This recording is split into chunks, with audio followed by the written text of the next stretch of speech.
If you just started CPAP therapy and you're wondering, wait, why am I waking up with a dry mouth, bloated stomach, or dry eyes? Don't panic, you're not alone.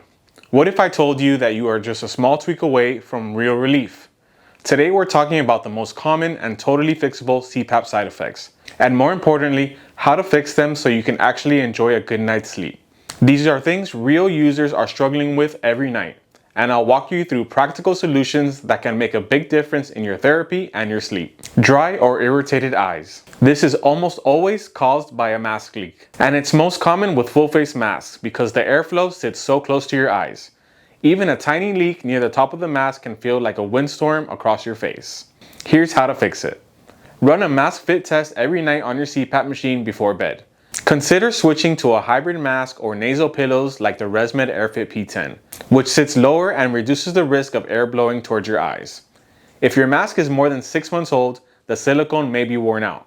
This is a common cause of leaks and discomfort. Time to replace the cushion or mask. If you often forget to replace your mask or mask parts, I want to encourage you to become a subscriber.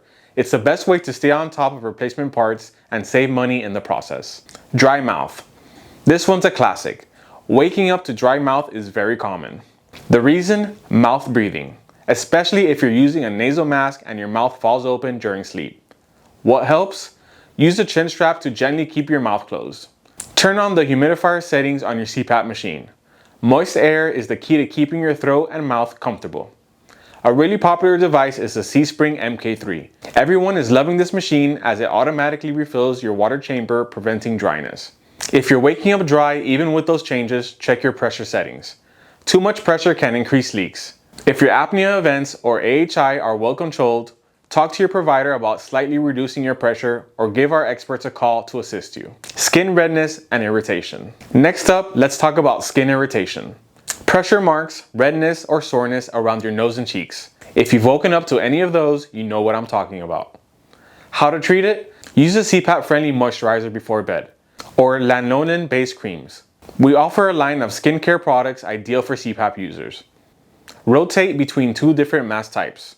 For example, use a nasal mask during the week and a full face mask on the weekends. That gives your skin a break and prevents sores from building up. Keep both masks clean, especially the one you use less often. Wipe them down after every use with CPAP-safe wipes and store them properly. Aerophagia or feeling bloated. Feeling bloated or gassy or like you're swallowing air all night? That's likely aerophagia, and it's more common than people think. Here are some solutions. Your pressure may be set too high or too low. Yes, both can cause this issue. Too high forces air into your stomach. Too low lets apnea slip through, which can cause gasping, and that can also lead to swallowed air. Try a full face mask if you're breathing through your mouth or gasping during the night. Turn on EPR, exhalation pressure relief, on your CPAP device. This lowers the pressure slightly when you exhale, making breathing easier. Adjust your sleeping position.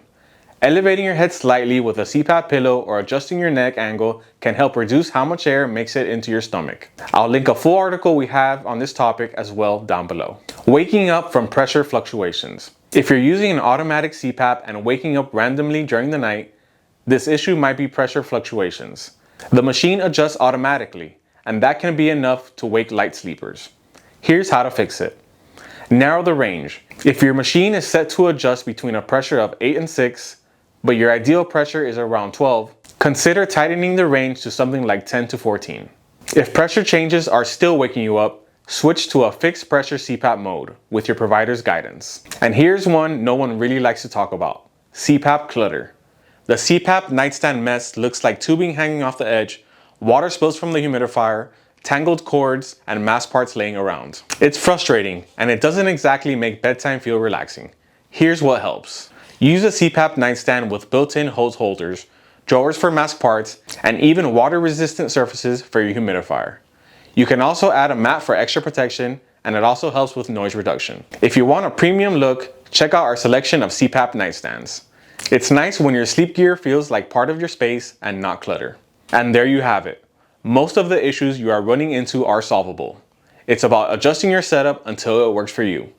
Remember to leave your questions in the comments. We actually read them. And don't forget to subscribe if you want more straightforward, helpful videos about CPAP and sleep apnea. Take care and sleep well.